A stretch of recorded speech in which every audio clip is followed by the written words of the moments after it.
그러면 우리 주민자치회 중앙회 두 번째 3부 두 번째 발표를 시작하도록 하겠습니다. 진행을 맡은 저는 중앙대학교 역사학과 명예교수로 있고 주민자치학회 부설 향양연구원 원장으로 있는 박경하 명예교수입니다.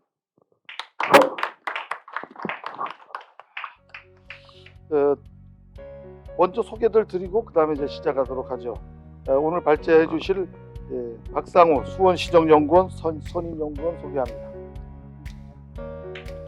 제가 양력을 들으니까 북경대학 행정관리학원에서 박사를 받으셨어요. 그 다음에 여기 순서대로 제가 지금 한다고 김보람 서경대 교수님 소개합니다. 일본에서 공부를 하신 것으로 제가 알고 있습니다. 여러 가지 활동도 아주 많이 해주시고 있습니다. 그 다음에 서현옥 경기도의 의원님을 소개합니다. 중앙대학교에서 주민자치로 석사학위를 받으셨더라고요. 그래서 제가 검색을 했어요. 일반 대학원을 나왔어요. 특수대학원도 아니고. 그래서 앞으로 우리 주민자치 전문가로서 이제 활동을 하실 것 같습니다. 인재 발굴을 많이 합니다. 주민자치학회가 발표만 하고 학위 논문을 안 잡지를 안 내니까 그냥 재생이 안 돼요. 그 발표들이. 그래서 작년부터 지난주까지 54번을 발표했어요. 연구 세미나를. 그러니까 뭐 어마어마한 거죠. 매주 한 번에 두 번씩. 그리고 이번 3월 달부터 이제 책을 창간호부터 나옵니다. 그리고 올해도 한 7, 80번 정도 발표 토론을 하니까 앞으로 여기 계신 분들이 우리 주민자치 학회 위원이 되셔가지고 적극적으로 우리 주민자치에 이제 뿌리가 내리는데 협조를 해주시기 부탁드립니다. 그 다음에 이제 이상신 통일연구원의 연구위원 선생님 오셨습니다. 그 다음에 유태현 남서울대 세무학과 교수님 오셨습니다. 재정학 전공 하셨고요. 그러면은 지금 소개 다 했나요? 공승정 선생이 수원시 주민자치위원인데 아직 도착 안 하셨는데 지금 확인하고 있습니까? 누가 이분 전화번호 알고 있어요? 자기 토론자 왜냐하면 여기 토론자 이름이 빠져 있어. 이게 우리가 바삐 막 이거 한 달도 안 된 사이 조직하느라 그랬더니 그분이 갔으니까 찾으셔요. 저 홈페이지 들어가 찾아갖고 전화하세요. 중간에도 올 수 있도록 조치 바랍니다. 지난 시간에는 우리 조성호 박사가 신정부의 주민자치 개선 방안을 얘기하면서 이제 그 대안으로 통리 규모의 주민자치회를 만들자는 대안을 제시해 주셨는데 아주 명언들이 촌철살인 같은 명언들이 쏟아졌어요. 그래서 제가 1부와 2부를 연결시키기 위해서 그 명언들 적은 거를 간단하게 소개하겠습니다. 조성호 박사는 진실은 잠을 자지 않는다. 그래서 이거 우리 주민자치를 위해서 이제 불철주야 뛰겠다 하시는 것으로 제가 알고요. 어쨌든 이제 주민자치에 대한 이제 저작권은 통리 주민자치란 말은 우리 전상지 회장님 말이다 하는 저작권을 인정했어요. 앞으로 이제 줄을 달아야 됩니다. 그 다음에 김보람 교수님이 이제 일본서 오신 지 얼마 안 되시는데 도리어 우리나라에 오래 안 계셨기 때문에 우리가 당연하다고 본 것을 와서 지적 안 하던 부분을 끄집어냈어요. 그게 무슨 명언하냐면 우리나라는 자치를 시킨다는 거예요. 자치를 스스로 하는 게 아니고 우리는 항상 그렇게 당해왔기 때문에 위에서 봤기 때문에 안 보여요. 그걸 딱 강조하셨고 그래서 이걸 하려면 자치 문화가 조성되어야 한다. 또 모델 수립을 하겠다 그러는데 이 다양성을 가져야 된다 하는 말을 해주셨고요. 그 다음에 주민자치회는 주민 없는 주민자치회이며 위원들만의 리그다. 아주 뼈아픈 말입니다. 시민단체를 우리가 공격할 때 시민 없는 시민단체라고 공격하는데 주민 없는 주민자치위원들의 리그를 하고 있는 것이 우리나라의 주민자치 현황인데 그걸 딱 뽑아주셨어요. 그래서 통리단위 직접 민주주의 가능하지 않을까 하는 의견을 제시해 주셨고 또 더 중요한 얘기는 리더의 역할이 굉장히 중요하다. 리더들이 주민자치가 자율적으로 갈 수 있도록 판을 깔아줘야 된다. 이거는 지난주 목요일 날 우리 주민자치 연구 세미나에서도 그 얘기가 나왔어요. 위원들의 그 리더십이 중요하죠.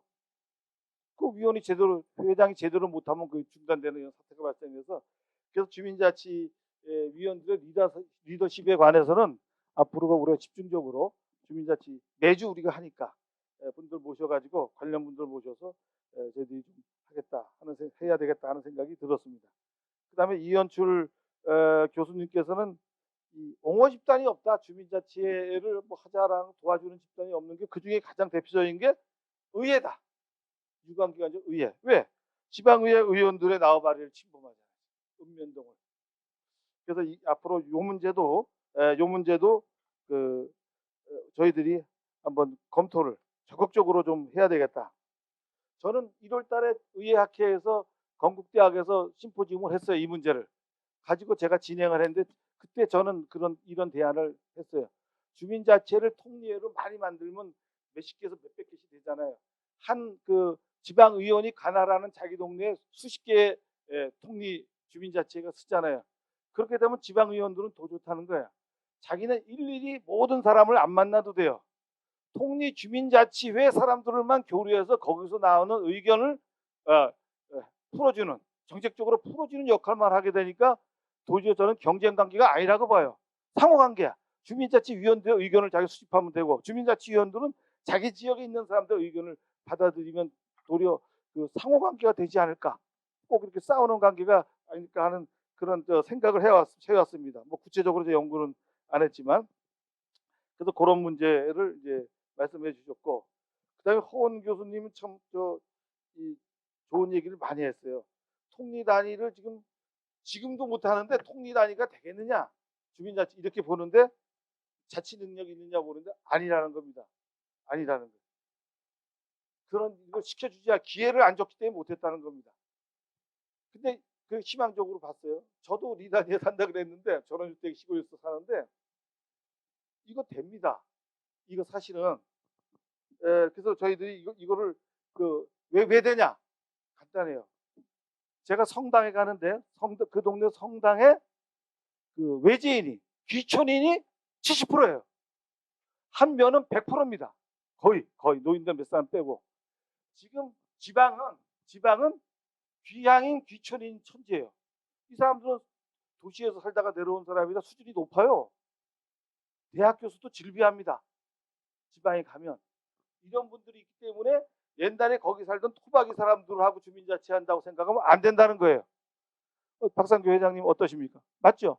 우리 박상규 경기도 주민자치 회장님도 귀촌인이죠. 양평이라는 동네에 가서 이래요. 그러니까 지금 우리 통리 단위를 우습게 보는데, 이거 아주 잘못된, 지금까지의 위에서 내리는 하향식의 이런 사고에 우리가 지금 젖어 있습니다. 그래서 김보람 교수가 또 여기 안 살고 밖에서 온 사람이 금방 지적하잖아요. 이게 무슨 자치냐? 자치를 시키는 걸 지금 자치회라고 한다고 얘기했는데, 어쨌든 이런 얘기를 하셨어요. 그 다음에 이제 제가 메모를 쭉 했거든요. 그 다음에 이제 요거를 가지고, 그럼 첫 번째 발표에 대해서 통리 주민자치회로 가는 것에 대해서 토론자가 5명이에요. 5명이 어떤 견해를 갖고 있느냐를 제가 영엑스표를 했더니, 최진원 교수하고 이현철 교수는 문제점을 또 지적을 해주셔서 이분들은 X예요. X. 지금은 어렵겠다 이렇게 봤고, 김보람, 허운 선생은 다 긍정적으로 봤어요. 가능하다. 기회를 안 줘서 그렇다. 조병래 이 경기도 자치행정과장은 삼각표예요. 야, 있는 얘기만 했지 자기 소신을 밝힐 수는 없어요. 이렇게 보면 2대2입니다. 그럼 요 차이가 뭐냐 봤더니, 앞에 두 사람은 최진원, 이현철 교수는 정치학자야. 긍정적으로 보면 김보람, 허원 교수는 행정학자야. 그러니까 전공에 따라서 보는 시각이 이렇게 틀린 겁니다. 이게 틀려요. 그래서 어쨌든 이 통리에 대해서 뭐 지금 뭐 이렇게 갑으로 나눌 수는 없지만, 우리가 합리적으로 적용할 수 있겠는가는 앞으로 주민자치 세미나를 매주 합니다. 매주 하면서 저희들이 이제 공론화시켜서 연말쯤에는 여러 가지 모델, 주민자치의 모델이라든가, 그 다음에 또 전 회장님이 이번에 아주 단언을 내리셔서 사람을 키워야 되겠다. 그래서 그 학부 석박사 과정, 특수대학원 과정, 평생교육 과정에 주민자치와 강의를 하겠다고 나서면 1,000만 원씩 지원합니다. 그 말이야, 1,000만 원씩 특강으로 돌릴 수 있도록. 이게 준비가 안 돼도 특강으로 돌리기 때문에 하겠다는 사람이 주임 교수 맡으면 돼요. 그래서 지금 그 기금을 지금 수억을 지금 마련해 놓고 있습니다. 그리고 이제 아직은 발표가 안 됐지만 발령은 안 났지만 3월 1일자로 중앙대학교 행정대학원에 우리 그 전상지 회장님이 이제 책임 교수가 돼서 본격적으로 활동을 하실 것이고, 박상규 미리 뭐 마이가리금 박수 치면 되고, 박상규 지금 우리 회장님은 당장 박사과정 가야 되겠다 그러니까 벌써 지도 제자가 생겨요. 이게 지금 수십 년을 해왔는데 전문가를 안 키워놓으니까 전문가가 옹호집단이 돼야 되거든요. 일회성으로 끝내왔던 이런 단점이 지금 있었어요. 그러니까 어쨌든 그 제가 왜 중앙대학교 쪽 얘기, 제가 중대 출신이죠, 왜 얘기하냐 보니까 제가 이걸 찾아보니까 중앙대학에서 주민자치로 논문이 14편이 나왔어요. 깜짝 놀랐어요. 그때 지금 우리 서 의원께서는 이 의예과정, 로스쿨의 의예과정에서 석사를 받으셨고, 행정대학원에 많이 쏟아져요. 지역 사례 연구가 쓰기 쉽잖아요. 특수대학원에서 막 쏟아지기 시작하고, 그다음에 그 심리 서비스 대학원에서도 나와요. 그 주민자치위원들의 심리 문제를 또 살펴 관계잖아요. 그다음에 또 국악교육대학원에서도 했어요. 왜냐하면 주민자치회에서 하는 일이 있잖아요. 놀이가 있잖아요. 놀이, 축제. 그래서 사회복지대학원이 또 있어요, 우리가. 거기서 석사가 나옵니다. 그래서 14편이 나왔더라고요. 그래서 이거 안 되겠다. 우리 전상지 회장님이 행정대학원에 가셔가지고 본격적으로 이 전문 인력을 양성해야 되겠다 해서 그 어떤 지원금도 좀 많이 내고 주민자치 기금을 조성해서 이제 거기서 쓸 수 있도록 지금 하고 있습니다. 그러니까 어떤 오늘 참석하신 분들이 앞으로 적극적으로 주민자치가 이제 잘 나가니까 잘 나가는 쪽에 붙어야 돼요. 전공이 중요합니다. 왜냐하면 이게 블루오션이거든요. 제 전공이 조선族향약이에요. 향약 한 사람 많아요. 근데 딴 사람이 못하는 게 총계입니다.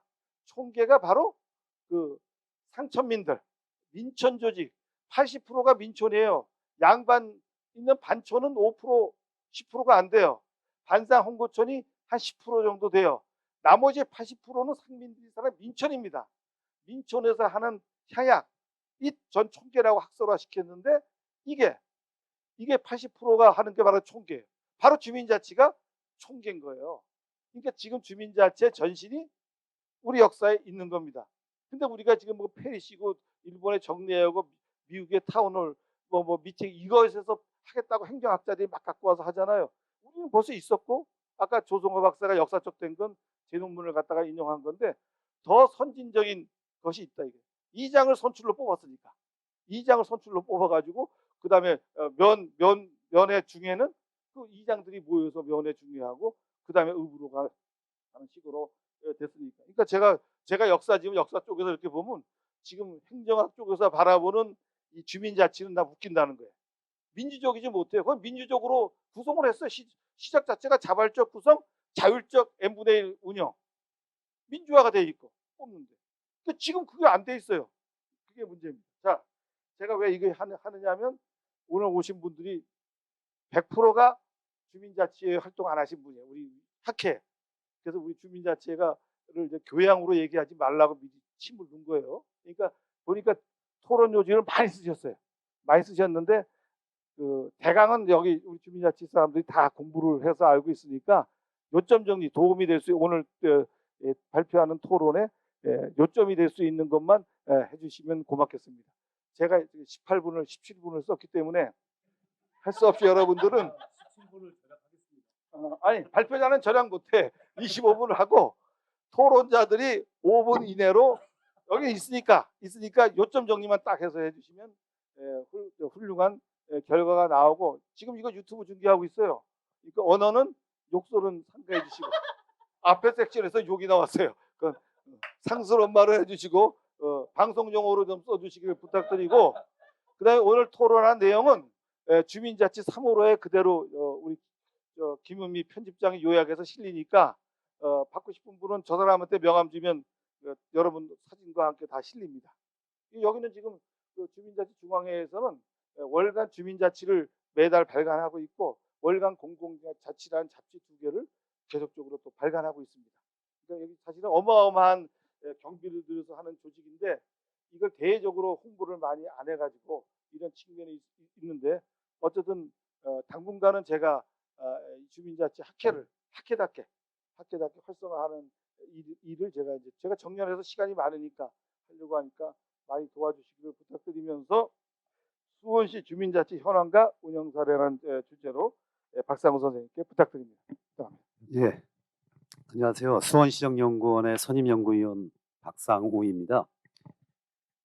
저희 연구원이 이제 한 3,650일 정도 됐는 이제 생긴 지 딱 10년인데 주민자치도 2013년에 생겨가지고 딱 10년을 딱 같이 가는 것 같습니다. 기회를 같이 가는 것 같아가지고 맨 처음부터 와가지고 제가 이제 기본과제 이런 것들 좀 하고 시민 기본 조례 그다음 뭐 이런 거 등등등등을 좀 해왔습니다. 그래서 해온 건데 갑자기 우리 조성호 박사님께서 전화 주셔가지고 이거를 와서 소개를 하라고 그래가지고 또 후환이 두렵고 그다음에 김필두 박사님한테도 또 후환이 두렵고 그래가지고 일단 밀려가지고 빨리 해봤습니다. 요거 띄워지기 전까지 간단하게 그냥 말씀드리겠어요. 지금부터 한 10년 정도 타임을 돌려보시면 그 당시에 주민자치회라는 것이 갑자기 들고 나오면서 이제 우리 주민자치회라는 것이 이제 대중화되기 시작한 시기입니다.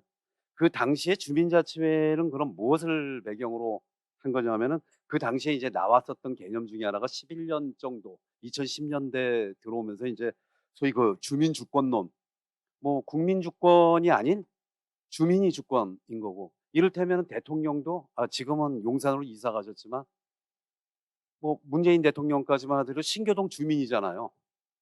주민 아닌 대통령은 없으신 거죠. 그러니까 모두가 주민이어야지 되는데 주민은 없고 국민만 있는 그러한 상황에 대한 것들이 철학적으로다가 빈곤을 갖고 오기 때문에 그러한 것들에 대한 논쟁이 있었다. 그다음에 이제 일본의 영향이기도 하고 자생적으로다가 우리나라에서 이제 지방자치를 하시는 분들이 이제 근린자치라는 개념으로다가 얘기를 하시면서 저기 패러다임을 보게 되면은 이렇게 보게 되면은 하여튼 주민주권론, 그다음에 근린자치론 요런 것들에 대한 것. 그다음에 근린자치가 나오면서 이것이 마을자치, 주민자치 이게 같은 개념으로다가 혼합적으로 쓰였던 시기입니다. 그러고 나면서 이제 그 당시에 지방분권이라고 그러는 것에 대한 엄청난 논쟁이 벌어지면서 아니 지방분권을 하겠다고 그러는데 거기에 민이 사라진 거죠. 주민이 없는 거예요. 관대관의 지방자치가 됐지 거기에서 어느 누구도 결국은 지방자치단체와 중앙정부의 싸움이고 광역정부와 기초단체의 싸움인 것이지 거기에는 어떠한 것도 주민과 관계없는 관대관의 지방자치를 논의가 되었었던 것이 가장 강력한 원인이었었다.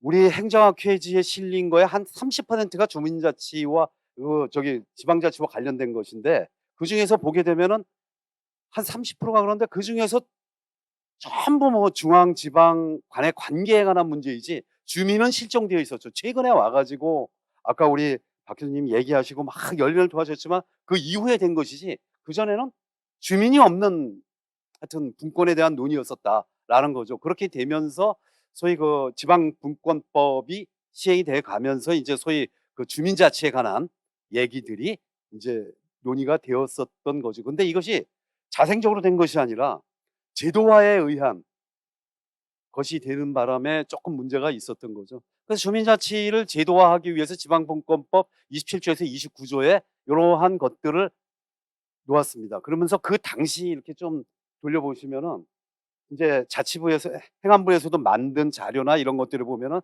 그 당시에 주민자치위원회하고 그럼 주민자치회는 어떻게 할 거냐. 기존에 있었는데 99년서부터 그 김대중 정부부터 있어왔던 주민자치위원회하고 주민자치하고 도대체 무슨 관계냐라는 문제. 그다음에 그러면 이게 대표인데 기초의회에 의원이 있고 주민자치회에 또 회장이 있으면 그 대표성이 주민에 대한 대표성이 어디가 되는 거냐. 그다음에 또 하나는 이게 재정이 어려운데 이런 것들에 대해서 이게 인제 개념이 잘못돼서 요게 그 주민자치위원회는 사실은 6대 단체라고 해서 뭐 녹색 어머니에 무슨 뭐 해 가지고 관변단체 위주로다가 조직이 된 건데 요거는 쪼끔 가면 그 사람들한테 들어가는 것만큼 또 돈이 들어갈 거 아니냐라는 지방 기초단체의 지방 재정 부담 가중의 문제, 그다음에 이 사람들이 이익단체가 되면 어떡할 거냐 이러한 걱정들, 그다음에 주민자치회는 뭐고 주민자치위원회는 뭐고 뭐가 뭔지 암인지 황달인지 구별이 안 된다 해 가지고 관심이 무관했었고, 요러한 것들이 아마 지금 가만히 생각해 보시면은 그 당시의 쟁점들이었었습니다. 그래서 인제 그러면서 나온 것들이 소개되는 게 인제 일본의 자치회, 그다음에 미국의 커미티 보드라든지, 그다음에 페리시 요 모형을 특히 많이 땄는데 영국의 이러한 모형들, 지방자치라고 하는 것이 엄밀하게 보면은 해군이 발달한 나라들, 영국이라든지 일본이라든지 이런 나라들이 사실 발달되지, 육군이 발달된 나라들은 대륙 이게 잘 발달이 안 돼요. 중국이나 한국이나 이렇게 육지에 있는 나라들은 잘 안 되고, 섬 나라들, 해양이 해군이 발달한 나라들에서 요러한 주민자치나 요러한 것들이 발달을 많이 합니다. 예, 요런 것들이 있었고, 지금 가만히 인제 추억을 되돌아 보시면은 10년 전 젊으 10 년만큼 젊으셨을 때 요런 것들을 논의했어요. 협력형으로 할 거냐, 통합형으로 할 거냐, 주민 조직형으로 할 거냐라고 했는데, 협력형이 압도적으로 많다라는, 심정적으로다가는 주민 조직형이 되게 많았는데 눈치 보느라고 전부 협력형 모형을 그 당시에 택해 가지고 협력형 모형이 지금 주민자치회의 근간을 이루고 있는 거죠. 가만히 쪼금 다시 테이블을 돌려보면은 99 년도에 주민자치위원회가 김대중 정부 때 설치가 되고, 2010 년도에 지방분권법, 그 당시엔 지방분권법이 아니라 행정체제 특별법이 제정이 되고, 11 년도에 와 가지고 인제 요런 것들이 전반적으로 논의가 되다가 13 년도에 와 가지고 시범 실시 지역을 해 가면서 이제 확산 단계를 거치게 되는 겁니다. 그다음에 14 년도에는 쪼끔 더 확대되고 뭐 요러한 것들이 있죠. 16년 10월 달 정도가 되면은 전국이 49 개, 경기도는 12개 정도, 수원은 행궁동, 송죽동, 광교동까지 조금 확대는 돼 가고 있습니다. 그럼 수원시 주민자치회는 뭐냐? 수원이라고 하는 데가 자치나 요런 거에 대해서는 쪼끔 발달됐어요. 왜냐하면 농협이라고 하는 그 자체도 수원에서 시작을 한 거니까 농민들끼리 모여 가지고 뭐를 하고 그런 것들은 잘했습니다. 근데 그 당시에 시범 운영을 하는데 어떤 거였었냐면, 일단은 설치 운영에 대한 것들이 기본적으로다가 행안부에서 제공이 됐었었고, 시범적 실시하는데 그 기본 원칙이 생활자치와 정치적 중립을 확보하자. 그래서 주민자치회의 위원들은 정치적인 중립성을 반드시 지니게 하자라는 것들이 주가 됐었었고, 그다음에 돈이 들어가니까 자생 역량을 좀 강화하자. 그다음에 공동체를 좀 회복하자. 기존 행정과 좀 읍면동을 깨지는 말자라는 것들이 근간을 두고서 추진이 되어 왔습니다, 수원회 같은 경우에는. 그리고 당시에 시범 실시를 하는데 요러한 것들을 기본 모형으로 다 그 당시에 행안부에서 제시를 했었습니다. 근데 수원에서는 맨 처음에 2개 동만 했습니다. 송죽동, 행궁동. 요게 좀 오래된 동네입니다. 그래서 주민 아파트가 아닌 단독주택 위주였기 때문에 주민들끼리 잘 알고 지내고 그러던 동네입니다. 그래서 행궁동이나 송죽동 중심으로 됐고, 나중에 광교동만 2016 년도에 시작을 했는데 아주 그게 활성화된 건 19 년도입니다. 근데 16 년서부터 시작을 했다라는 거죠. 그래서 송죽동은 지역 복지형을, 그다음에 행궁동은 안전 마을형을 택해 가지고 요런 것들을 해 왔고, 그다음에 광교동에서부터는 인제 교육에 대한 필요성이 증가되면서 여기서부터는 교육을 같이 겸해서 주민자치를 자치회를 활성화하게 됩니다. 고 당시에 시범 실시한 지역이 송죽동하고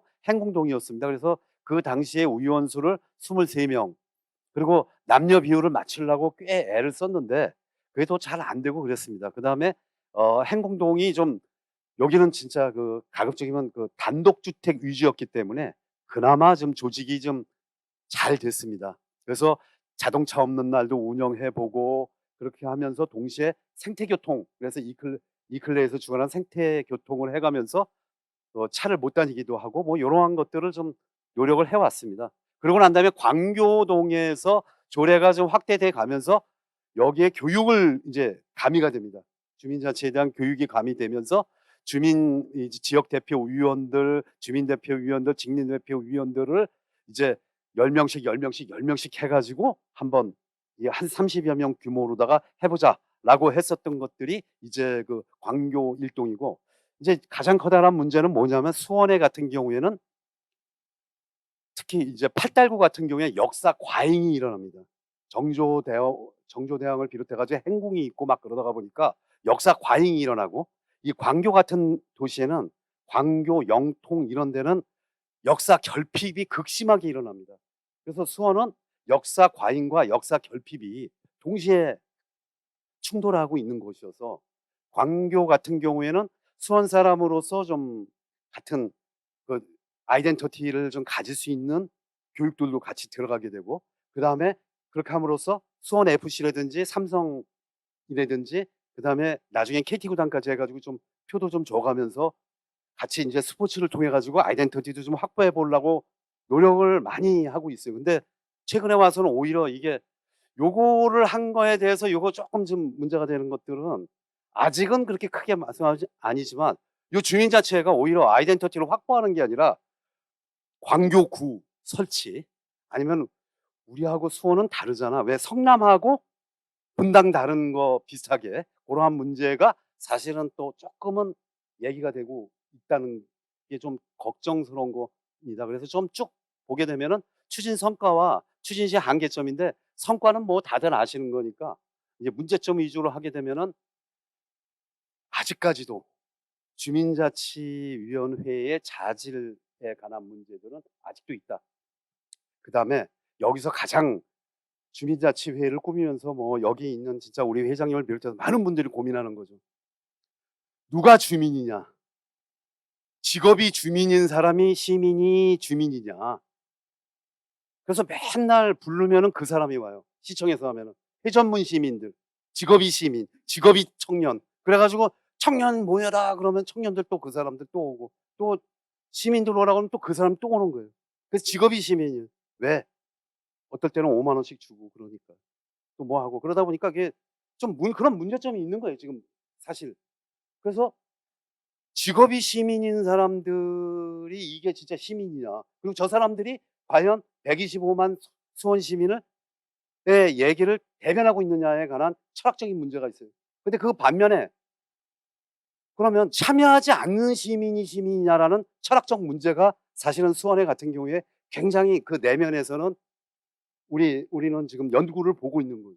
참여하는 시민이 시민이냐, 아니 참여하지 않는 시민을 갖다 그걸 어떻게 시민이라고 할 것이냐, 여기에 대한 논쟁은 아직도 되고 있고, 그런데 거기에 대한 대답이 이제 스위스 모형이죠. 스위스 같은 경우에는 켈톤이나 뭐 이런 거 중심으로 해서 만민광장 같은 것들이 일어나고 있는데, 거기에서 주민들이 결정하는 거는 대충 많이 모이면 200명, 그렇지 않으면 20-30명 모여서 교회 같은 데서 모여서 결정을 하거든요. 그러니까 참여하는 시민이 시민이다라는 걸로다가 대략적으로 결론은 나고 있는 그러한 상태입니다. 실질적으로 수원에서는 그런 만민광장을 한번 주도해 보려고 노력을 했었습니다. 만민광장을 한번 해 보려고. 근데 125만 주민들이 한꺼번에 모일 수는 없으니까 요런 것들이 동별로 또 이렇게 해 보려고 그래도 동 하나가 애지간한 기초단체 크기잖아요. 아파트 단지 한 동만 하더라도 뭐 몇만씩 돼 있고 그러니까. 그래서 그러한 것에 지금 한계가 있다 하는 거고, 가장 두 번째 가장 커다란 문제는 이게 인제 이따가 논의할 사안이지만 재원이 있어야 되는데 재원이 없다는 거죠. 아니 좀 모이려고 그러면 재원이 좀 있어야 되는데 재원이 없습니다. 그래서 수원시에서 원래 했었던 건 뭐냐면은 아 돈을 저기 주민자치 그 주민 우리 그 저기 주민세 인상분을 그러면은 주민자치회에 주자. 그거 뭐 5천 원씩 5천 원 하다가 만 원으로다가 올렸는데 5천 원이라고 그래 가지고 20 한 5만 세대에서 이렇게 계산을 해 보면 한 16억 뭐 한 30억이 채 안 돼요. 그러니까 그걸 차라리 44개 동에다가 주민자치에 나눠주면은 한 8천만 원 정도 돌아가고 그렇게 하게 되면은 거기서 자체적으로다가 좀 뭐가 될 거 아니냐라는 그러한 생각들을 해봤었습니다. 그런 구성들이 계속적으로 논쟁이 되어 왔습니다. 예, 그리고 그 당시에 설문조사도 한번 해봤어요. 그래서 어떻게 해야지 되느냐라고 시범 실시에 대해서 하니까 이직하고 있는 시민들은 약 30%밖에 안 돼요. 근데 시민이 직업인 사람들은 높게 나오고, 그래서 이게 하나의 또 블루오션이 아닌가, 아까 박 교수님이 얘기한 게 좀 왜곡된 블루오션으로다가 생각해서 아 이것도 때거리다라고 생각하는 사람들이 있었어요. 그리고 선호하는 모형은 협력형이었었다 하는 거죠. 그 당시에 한번 제가 요거 할 때 그 당시에 한번 조사를 한번 해봤었더니 요렇게 나왔었다 하는 거죠. 그래서 주민자치 기본계획을 수립했습니다. 2015년도에 제가 주도해 가지고 그 저기 시행령까지 다 만들었어요. 그래 가지고 만들어 가지고 좀 이렇게 하고 이미 그 우리는 주민주권 도시 수원이다라고 이제 얘기를 했었던 거고, 요러한 모형들은 나중에 사실은 왜 지방자치가 중요한가, 우리 최순실 사건에서 여실히 증명이 됩니다. 중앙정부가 흔들릴 때 지방정부는 흔들리지 않았거든요. 만약에 관선이었었다고 그런다면 엄청나게 많은 사람들이 시청 앞에 와가지고 난리를 냈을 겁니다. 근데 그러지 않았거든요. 그래서 그런 것들의 바탕, 그 다음에 참여하는 시민이 시민, 뭐 이러한 것들, 그 다음에 시민이 주권인 도시 해가지고 주민주권 도시 수원을 설정하고, 그 이후에 최순실 사건 이후에 사실 강력하게 추진을 했었습니다. 그렇게 해서 그 당시에 기본 계획을 세웠었을 때 자치 모형과 더불어 가지고 발전적 모형은 앞으로 지금은 협력형이지만 나중에는 언젠가는 주민들이 조직하는 형태까지 우리는 발전을 시키자라는 것을 기본 계획에 담았었습니다. 그래서 궁극적으로다가 보게 되면은 단계적으로 가자. 한꺼번에 막 갈 수는 없으니까 우리가 인크리멘탈하게 가자라고 하는 거. 그다음에 또 하나는 주민자치회가 개별 동으로다가 추진하면은 좀 안 되니까 구별로다가 연합회 모형 하나 만들자. 주민연합회도 하나 해보자. 그다음에 그 탄력성을 좀 주자 하는 것, 재정 확보 좀 하기 위해서 사업도 좀 하고 위탁 사업도 좀 하고, 그다음에 좀 주민세 인상분에 대해서 적정한 배분도 하고 하자라고 하는 거고, 그다음에 그 동네에 있는 조합들, 그다음에 NGO들하고 협력하는 협력형 거버넌스도 구축을 한번 해보자는 것들이 골자였었습니다. 그리고 뭐 이런 걸 비전 체계도 만들고 그랬는데요. 잘 안 됐고요. 잘 안 되더라고요. 이게 돈이 좀 들어가야 되는데 돈이 안 들어가니까 동력이 떨어지더라고요. 그래서 쭉 보게 되면 13년서부터 22년까지 최근에 이재준 시장 들어와서 그냥 전면 실시를 해버립니다. 기시범동은 맨 처음에 2개 시작해서 광교 하나씩 늘려가다가 금년도 지난 작년해에 이재준 시장 들어오면서 인선 8개 들어오면서 전면적으로 실시돼서 지금은 44개 동에 전부 실시를 하고 있습니다. 수원시 같은 경우에는.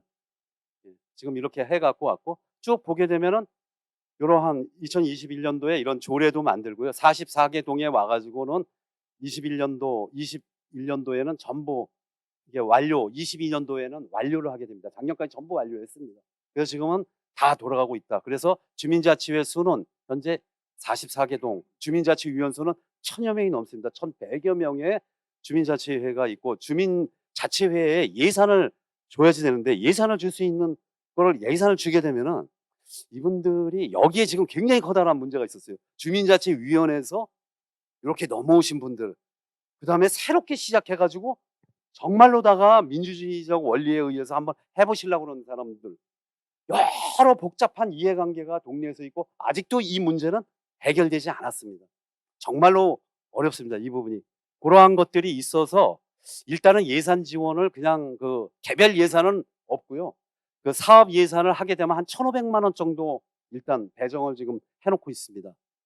그래서 이제 활성화 사업을 23년 올해서부터 이제 본격화하는데, 행정복지센터에다가 집행하는 사업들 해가지고 한 1,100여만 원. 그 다음에 주민자치회가 뭐를 하려고 그럴 때는 한 1,000만 원 범위 내에서. 근데 1,000만 원 가지고 할 수 있는 거는 뭡니까?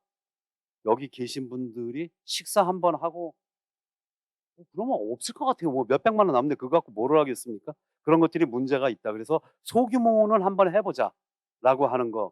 그다음에 마을 진영 그 지원관을 좀 운영을 해보고 지금 우리가 연구원도 그렇고 제일 지금 저희들이 애쓰고 있는 건 마을 리빙랩에 대한 모델을 하나 만들어 가지고 이게 관광이 됐던 그러니까 그것이 뭐 노인관광이 됐던 노인분들이 많은 부분 뭐 장애인도 뭐 그렇게 해서 기능별 그다음에 지역별뿐만 아니라 기능별 주민자치회도 한 번 정도는 고려해 볼 필요가 있지 않을까라는 그러한 고민들도 지금 하고 있고요. 뭐 지금 현재 주민총회도 한번 실시할 예정입니다. 올해 한 7월경에. 왜냐하면은 우리 주민자치 연합회를 구성하지 못하다 보니까 요런 것 해보려고 지금 보고 있습니다. 짧게 해보겠습니다. 성과는 있었어요. 지난 10년간을 회고해 보면은 일단은 주민자치위원회를 그나마 뭐 저항은 있었습니다만 그래도 잘 해체했다. 오해됐든 해체가 됐습니다.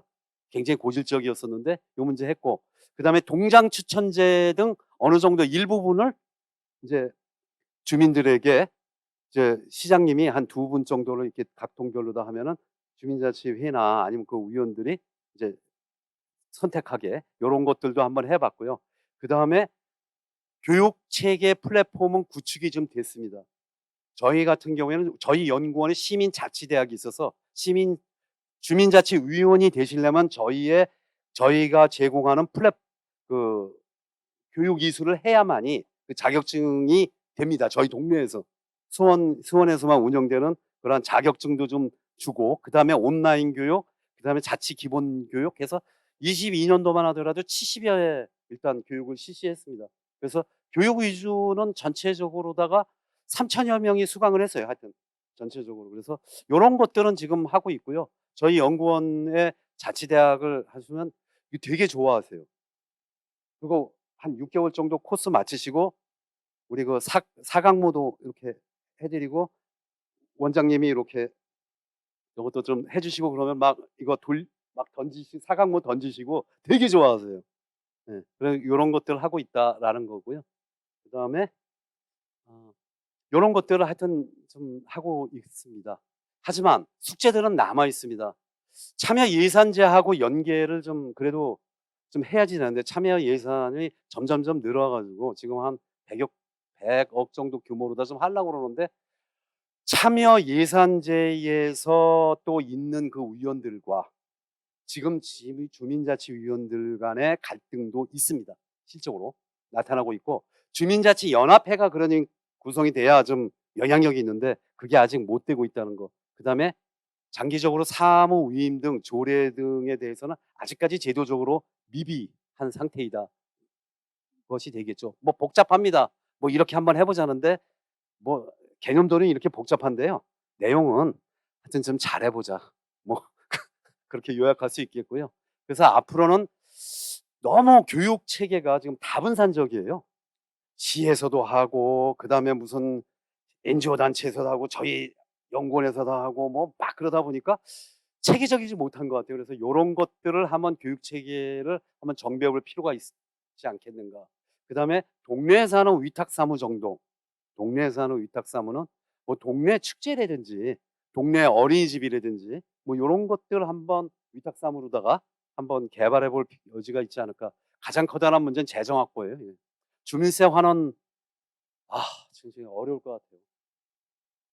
사실은 아직은 민도가 그거를 진짜 합리적으로 예산을 배정하고 주민들을 위해서 쓸 수 있을지에 대한 것들이 아직은 좀 조금 어려운 점이 좀 있는 것 같고 그다음에 주민자치 연합회 구성하는 거 이런 것들이 앞으로 저희 수원시가 좀 저희가 될 것 같습니다. 이게 이제 우리 오늘 마침 통일연구원에서 나오셨지만 왜 저기 북한 같은 경우에는 시가 없잖아요. 동만 있고.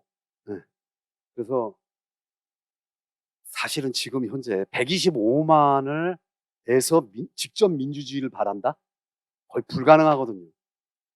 사실은 할 수 있는 게 요러한 동단위도 크거든요. 수원 같은 경우는 동단위도 커요.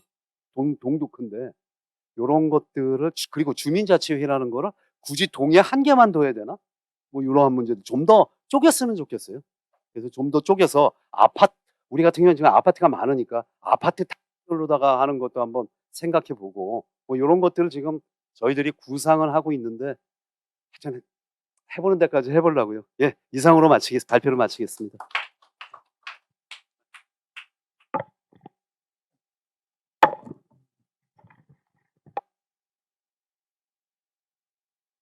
우리 박 선생님 뭐 아주 이 수원의 주민자치에선 최고의 전문가를 저희들이 지금 만났고 아주 그 지역까지 내려가는 우린 지금 뭐 모델 뭐 찾는다 뭐 큰 담론 가지고 지금까지 주민자치 발표를 했는데 아주 구체적한 지역을 사례로 흉내시 정도 규모를 가지고 했고 원래 이거 담당하셨어요? 이 업무를 주민자치 업무를?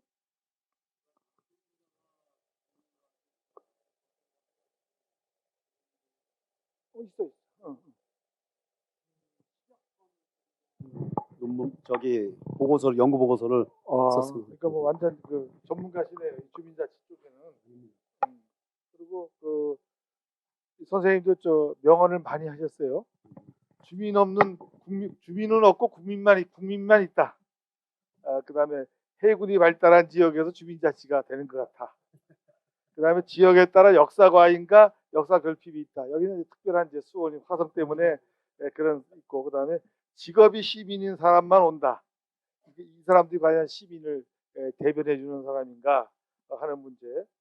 그다음에 리빙앱이라고 했는데 그건 이따가 뭐 질문 나오면 구체적으로 설명해 주시면 좋을 것 같고 저는 원래 진행하면 그 토론자하고 발표자하고 싸움을 붙이거든요. 그래서 서로 끝까지 방어도 하고 막 이래야 토론이 되는데 오늘은 도리어 이제 우리 수원을 이제 배우는 이런 마음이 되는 것 같습니다. 하여튼 편한 마음으로 지금 35분 남았어요. 그래서 4분이 되시거든요. 그러니까 5분씩 하고 또 추가 질문하고 또 패널에서 듣고 그러면 뭐 35분도 충분합니다. 그러니까 먼저 하고 싶은 분부터 얘기하시죠. 순서는 있어요. 김보람 선생님부터 하실까 그럼? 순서대로? 김보람 선생님부터 하세요. 마이크.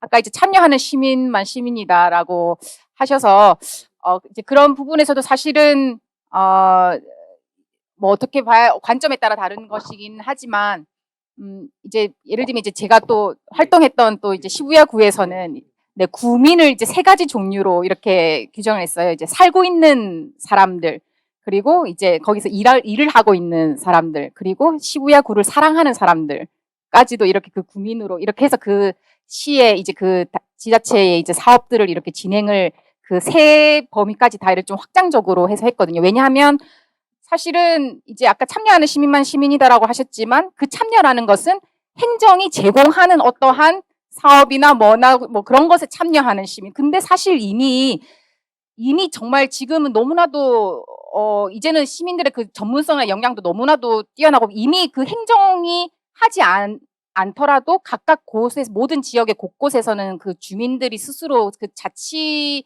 활동을 하고 있는 것들이 많기 때문에 오히려 지금의 만약에 그런 주민자치 쪽으로 접근을 하는 뭐 공공이나 이제 행정에서는 예전 같으면 우리가 하는 것에 같이 참여해달라 그런 끌어들이는 힘이 되게 중요했다라고 하면 지금은 이제는 녹아드는 힘이 굉장히 중요하고 스며드는 힘이 굉장히 중요하죠. 왜냐하면 그런 지역의 각각 곳곳에서 이미 그런 좀 생생하고 살아있는 자치 활동이 이미 있기 때문에 그런 것들을 또 발굴하고 같이 함께 여기 아까 이제 우리 박경화 교수님께서 말씀하신 것처럼 학회에서 지금 계속 엄청 새로운 인원들을 다 이렇게 유입을 이렇게 하고 계시는 거잖아요. 그래서 기존에 참여하고 있지 않던 시민들의 목소리라든지 그런 자치활동 어떻게 또 여기 같이 함께 그 그릇에 담을 것인가 하는 그런 노력이 저는 필요하다고 생각을 하고요. 그래서 예를 들면 이제 뭐 일본 사례를 계속 정례회만 계속 보고 그런 운영위원만 보는데 사실 거기에 또 핵심적인 게 민생위원이거든요. 그러니까 민생위원이 그래서 이제 저는 그 통리 그 단위의 그 주민자치가 굉장히 중요하다고 생각하는 것이 이제 얼굴이 보이는 거리의 관계.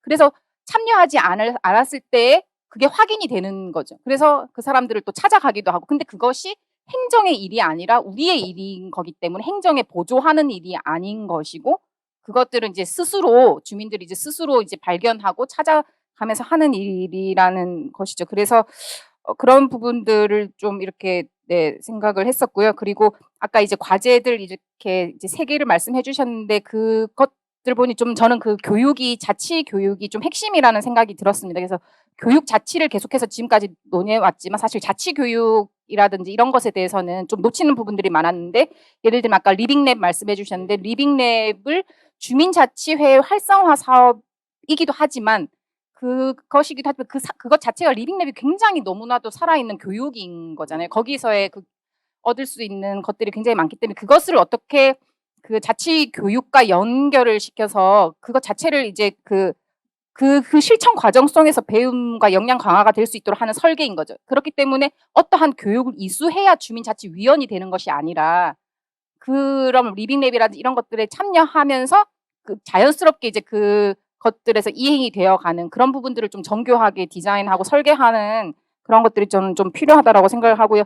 그래서 이제 뭐 예를 들면 그 축제 같은 것도 그런 것이죠. 이제 마을 축제 수원이 특히 이제 그런 쪽으로 역사 자원을 활용한 축제들이 많기 때문에 그런 축제에 참여하는 것들도 굉장히 그게 자치 역량 강화에 엄청난 또 도움이 되는 것인데 이제 그런 부분도 어떻게 그 자체가 사업이기도 하지만 어떻게 또 교육과 연결을 시켜서 그것 자체를 이제 교육화할 수 있는지 이런 부분들이 되게 필요할 것 같고요. 그렇게 했을 때에 너무 지금 지식 위주의 그 주민 자치 교육이 일어나고 있는 부분 사실 그건 지식으로서 자치가 저절로 되는 것도 아니고 한꺼번에 뭔가 갑자기 자치가 스스로 언제 뭐 대학 졸업하면 자치가 되고 뭐 이런 것이 아니기 때문에 특히 수원시에서 좀 더 특히 좀 초중고 이렇게 학생 때부터 진짜 그 학생 자치만 사실 그 학생회 자치만 실질적으로 운영이 돼도 그거는 엄청난 바로 자연스럽게 지역에서 그게 연결될 수 있는 거거든요. 그래서 학교랑 지역의 연계가 되면서 축제 같은 것도 학교 학생들이 이렇게 하고 학교의 과제들도 스스로 이렇게 자치하는 그런 훈련을 학생 때 어릴 때부터 이렇게 습득해 나가고 한다면 축제를 해도 내가 서울을 가든 어디를 가든 다른 지역에 있더라도 지역 축제에 있으면 돌아올 수 있는 그런 것들이 자연스럽게 그게 너무 당연해지는 또 그런 문화들을 같이 만들 수 있지 않을까 이런 생각들을 네, 했습니다. 그래서 이제 아까 또 그런 이제 재정적인 그런 부분에 있어서도 뭐 보조금이라든지 물론 아까 그런 것들도 말씀해 주셨고 대행 사업이라든지 이런 것들도 말씀해 주셨지만 좀 일시적인 것이 아니라 좀 장기적이고 지속적인 걸 생각했을 때는 진짜 스스로 그 지역 과제 해결 자체를 일로 삼는 그런 커뮤니티 비즈니스 이런 부분들도 조금 더 이렇게 좀 같이 네 그것들 또한 또 같이 함께 교육과 함께 이루어지면 좋겠다는 그런 생각을 했습니다. 이상입니다. 김구란 교수님 너무 명언들을 해놔서 제가 사실은 깜짝 놀랐어요. 녹아들고 스며드는 힘이 중요하다. 얼굴이 보이는 관계가 필요하다. 이건 행정이 아니고 우리들의 일이다. 스스로 찾아가는 일이다. 이거 굉장한 철학이에요. 아주 당연한 건데 이걸 말씀을 하는 거예요. 그 다음에 자치교육의 핵심이다. 지식 위주의 교육도 중요하지만 다른 방식도 정서적인 것도 중요하죠. 근데 그 다음에 마지막에 제시한 게 학교와 지역을 연계하자 했는데 그거 지금 하고 있어요. 국민대학 행정학과 교수가 그쪽 동네 평창동 동네 지역 주민자치회와 대학에 만들어서 같이 하고 있어요. 그런 거 좀 샘플링해서 보시면 좋지 않을까. 그 방에 뭐 재정 문제는 생략하겠습니다. 자, 그러면 먼저는 안 하시려고 하니까 뭐 순서대로 할 수 없어. 서현옥 경기도의회 의원님. 네, 반갑습니다. 저는 경기도의 서현옥 도의원이고요. 오늘 이렇게 또 귀한 분들과 함께 이런 토론의 자리에서 좋은 만남이 됐고 제가 많은 걸 배울 수 있게 되어서 너무 감사드리고요. 주민자치회라는 거를 여기 계신 모든 분들이 다 알고 계시지만 주민자치회는 2013년도에 사실 행정안전부에서 시범사업으로 실시되었고 2022년도 9월 기준해 가지고 전국적으로 16개 시도에서 1244개 읍면동에서 시범 운영 중에 있거든요. 그리고 경기도에는 지금 현재 25개 시군에서 320개 읍면동에서 실시하고 있어요. 근데 지금 보면은 지금 저는 이제 의원이기 때문에 지방 의원이기 때문에 법과 제도적 관점에서 이제 지방자치 발전 방향을 좀 바라보고 싶거든요. 그러면서 그 발제해 주신 우리 발제자분의 발제문을 좀 들으면서 지방자치에 대한 이런 규정이라든가 또 세부적인 이런 근거라든가 그런 것들이 좀 미비하다는 이런 생각을 많이 가지고 있고 지방자치법이 민선지방자치 출범 이후에 변화한 지방 행정 환경을 고려해서 또 지방자치 제도를 획기적으로 개선하고 또 자율과 책임이 조화된 지방자치를 구현하기 위해서 지방자치 기본법인 지방자치법을 전부 개정했잖아요. 그리고서 실시하고 있는데 지방자치법 목적 규정에 보면 주민자치의 원리를 명시했고 또 생활에 영향을 미치는 정책 결정, 집행 과정에서 주민이 참여할 권리를 신설해서 지금 현장에서 중심으로 발현되고 있는 주민들의 이런 성숙한 참여 요구를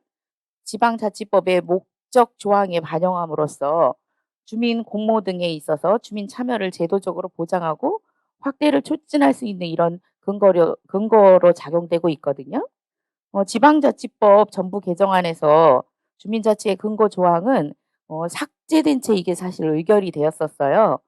법안 심사 과정에서도 기존 주민자치위원회와 또 차별성이 분명하지가 않고 위원회의 정치적 중립성에 대해서 우려하는 이런 쟁점들이 있어서 다시 추후의 논의를 위해서 삭제된 것이라고 이렇게 생각하고 있거든요.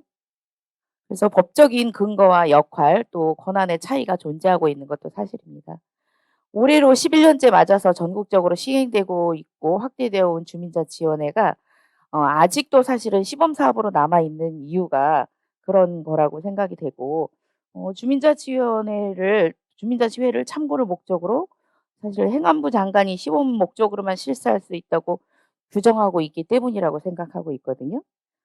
법적 근거 마련이 주민들의 자발적인 참여로 운영하고 있는 주민자치회에 공적인 동력이 되는 부분으로 시범 사업이라는 딱지를 떼면서 또 주민 대표 기구로서 역할을 확립할 수 있는 근거가 될 수도 있다고 생각하고요. 이에 주민이 주도하고 있는 주민자치의 운영에 필요한 근거를 마련하기 위해서 지방자치법을 또 개정하거나 또 나아가서 별도로 주민자치 법률을 만들어서 주민자치법에 대한 이런 제도 설계를 새롭게 해나가는 것도 방안이 필요하다고 이렇게 생각하고 있고요. 현재 국회에 주민자치와 관련된 다수의 이런 법안들이 제출되어 있고 이런 법안 심사 과정에서 심도 있는 논의가 이루어질 거라고 이렇게 기대되고도 있습니다. 또 수원시의 이 주민자치위원회를 살펴보면 주민자치회의 설치 시기 또 구성 등 주민자치원회 설치나 뭐 이런 운영에 관한 필요한 사항들을 따로 법률로 정하고 있거나 또 법령이 사실은 미비해서 본격적으로 실시하는 데는 또 어려움을 겪고 있는 것이 지자체의 다수이거든요. 근데 수원시는 그럼에도 불구하고 성공적으로 주민자치위원회를 해체하고 44개 동에서 전부 주민자치회로 다 구성 완료한 바 있어요, 보니까. 그런데 이제 수원시 주민자치회가 더욱 발전하기를 바라는 마음으로 몇 가지 이렇게 제언을 좀 드려보고자 하는데요. 사실 이런 재원 조달과 운영이 굉장히 중요한데 우리 발 지사님께서 지적한 것처럼 주민자치회 내에서 행정 역량이나 또 부족한 예산 부분 또 문제 결국 주민자치회에 관련된 법적인 이런 근거가 부족하기 때문이라고 생각하거든요. 주민자치 운영에 필요한 재정이나 행정적 지원 계획을 마련하지 않고는 자치의 수만 늘리는 것은 사실 무의미하다고 이렇게 느낄 수 있어요. 그래서 예를 들면 세종시와 대전 유성구를 보면 특별회계를 설치해서 주민세라든가 분권 관련 대전시 지원금 그 밖에 지원금을 재원으로 주민자치회로 운영하고 있거든요. 이러한 사례는 참고적으로 다 확산이 좀 필요한 부분이라고 이렇게 생각하고요.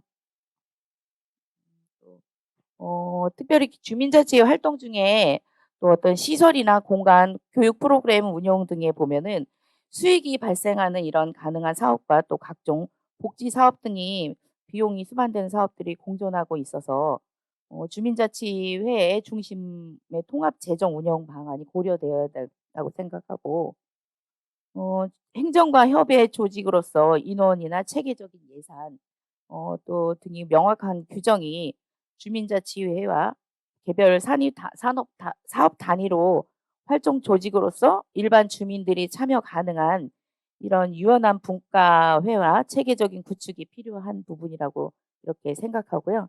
경기도에서 지금 주민자치 활성화 관련 사업을 살펴보면 그동안에 2021년도와 2022년도, 2023년도를 이렇게 보면은 주민자치위원회 제한 공모 사업량을 대폭 확대했거든요. 2022년도에는 5억 원, 2021년도에는 5억 원, 2022년도엔 7억 원, 그리고 2023년도 예산은 16억 3천만 원이라는 예산을 좀 대폭 확대돼서 운영하려고 하고 있고요. 여러 가지 이제 경기도에서 이제 이런 주민자치위원회나 주민자치회 전환을 지원을 하는 이런 역량 강화 온오프라인의 이런 교육이라든가 운영 단계별로 지역 맞춤형 프로그램을 추진할 계획이 있고요. 주민자치회는 사실 자율성을 굉장히 중요하게 생각하고 있잖아요. 그래서 화합과 자율성을 가지고 사회적 경제, 마을 기업이라든가 도시 재생 등 공동체 지원을 통한 경기도의 시범 사례를 좀 만들어갈 수 있도록 제가 좀 노력을 해보려고 하고 있거든요. 저도 이제 2002년도에 주민자치위원회 간사 역할을 하면서 처음 시작할 때부터 제가 주민자치위원회에서 봉사를 했었어요. 그러면서 제가 2014년도에 평택시 시의원이 됐고, 그러면서 이제 공부를 하면서 주민자치회 제가 이제 논문을 쓸 때만 해도 평택시는 주민자치회가 시범으로 한 8개 읍면동에서 실시하고 있었는데 어떤 체계적이나 뭐 회원들의 어떤 이런 교육이라든가 이런 게 많이 이루어지진 않았는데 요즘에는 본격적으로다가 굉장히 많은 교육들이 이루어지면서 많이 발전되고 있고 자치기구로서 잘 되어가고 있는 부분들을 보면서 저도 경기도에서 좀 더 확대되면서 또 어떤 시범 사례를 만들어서 잘 운영해 나갈 수 있도록 또 노력하겠습니다. 네. 이제 법학적으로 하시는 셈이니까 주민자치법에 대한 근거 미비라든가 이런 거 보완 점, 재정적 확보 뭐 이런 측면에 대한 것을 이제 말씀하시고, 그러니까 지금 우리 서 의원님은 주민자치회가 자율적으로 좀 더 확대되기를 기대하시는 겁니까? 그러니까 지금 지방의회하고 역할을 충돌이 되는 문제에 대해서 어떻게 생각하세요?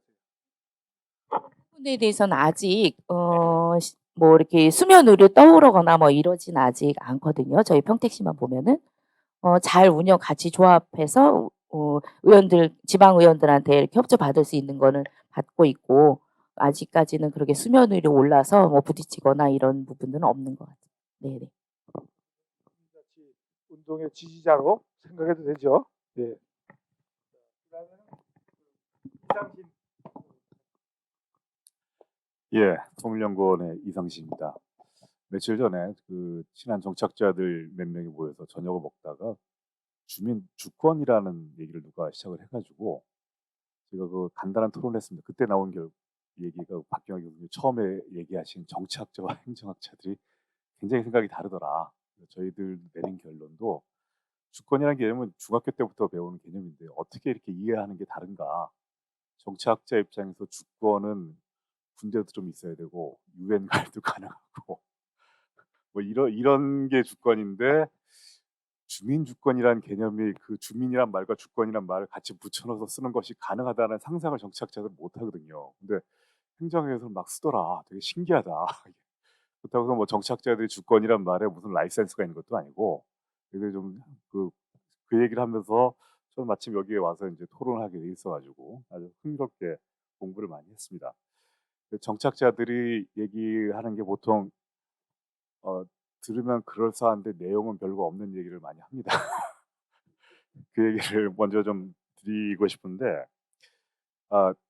제가 알기로는 제 상식적인 수준에서 알기로는 이제 주민자치라는 것이 시작된 것이 IMF 때부터 읍면동 사실 그때 이제 읍면동 폐지하고 싶어서 폐지한 게 아니라 예산도 부족하고 뭐 이런 여러 가지 현실적인 문제 때문에 읍면동 폐지로 나면서 그 공백을 주민자치로 한번 메꾸고자라는 것으로 알고 있습니다. 그러니까 사실은 정치학에서는 국가 권력과 어떤 개인의 권리, 자치 같은 건 항상 긴장 관계에 있는 것이죠. 근데 IMF 때 또 이제 마침 이제 민주화 이후에 한국 민주주의가 성식되면서 어떤 권위주의에서의 그런 권위주의 인프라 같은 것들 그것이 한국 매우 촘촘한 행정 권력인데 그것이 축소되는 과정 그리고 IMF가 겹치면서 주민자치에 대한 관심이 시작됐다고 생각을 합니다. 그런데 지금 이제 2020년대에 와서 우리가 마주하고 있는 굉장히 매크로한 문제들이 있죠. 한국에서는 이제 출산이 지금 줄고 있고 인구가 줄고 있고 또 이제 전 세계적으로 맞이하고 있는 기후 변화 같은 정말 주민자치로서는 해결할 수 없는 매크로한 문제들인데 이 매크로한 문제의 솔루션을 생각하면은 가장 마이크로한 수준에서 정말 풀뿌리 주민의 그 차원에서 해결할 수밖에 없는 문제들이거든요. 이 여기에서 우리가 새롭게 맞이할 수밖에 없는 딜레마가 있다고 생각합니다. 한국 같은 경우는 매우 독특하죠. 행정 인프라 측면에서는 권위주의 시대부터 물려받는 주민등록번호 같은 것이 아주 대표적인데 전 국민이 다 지문을 다 등록하고 이런 나라가 없습니다. 한국 수준의 민주주의와 경제 발전을 하고 있는 나라에서 전 국민이 다 지문을 찍는다는 것은 사실 상상할 수 없는 얘기인데 한국의 역사적 특성 때문에 가능한 얘기긴 하지만 이런 두 가지를 다 같이 가지고 있는 나라이기 때문에 이것이 주민 자치가 잘 될 수도 있고 되기 힘든 것이 동시에 있거든요. 왜냐하면은 행정 권력은 살아있는 행정 권력의 인프라는 살아있는데 그것을 통해서 사실 복지하는 것이 더 편하긴 하지만 그래서 또 사람들이 우리 일은 자기가 직접 해결하고 싶다는 그런 욕망도 있고 여기서 간편하게 효율적으로 행정 권력을 통해서 해결하자. 앞으로 복지는 더 늘어날 수밖에 없는 상황이죠. 근데 사람들이 일할 사람은 없고 뭐 출산은 안 하고 있으니까 복지를 늘리고 이민을 늘리는 것밖에 사실은 모든 사람이 다 동의하지 않습니까? 그래서 행정 권력을 통해서 효율적으로만 하느냐, 아니면 거기서 발생할 수 있는 구체적인 문제들을 사람들이 참여하고 직접 소통함으로써 주민자치를 통해서 해결하느냐, 여기에 대한 딜레마는 계속 발생할 수밖에 없는 시점이라는 생각을 하고 그런 의미에서 이런 오늘 준비해 주신 이런 그 주제들이 굉장히 중요하다고 생각을 합니다. 예, 말씀드렸다시피 듣기는 그렇사하시면 내용은 없는 얘기고요. 오늘 해주신 부분에 대해서 이제 궁금한 것들을 딱 두 가지만 간단하게 말씀드리겠습니다.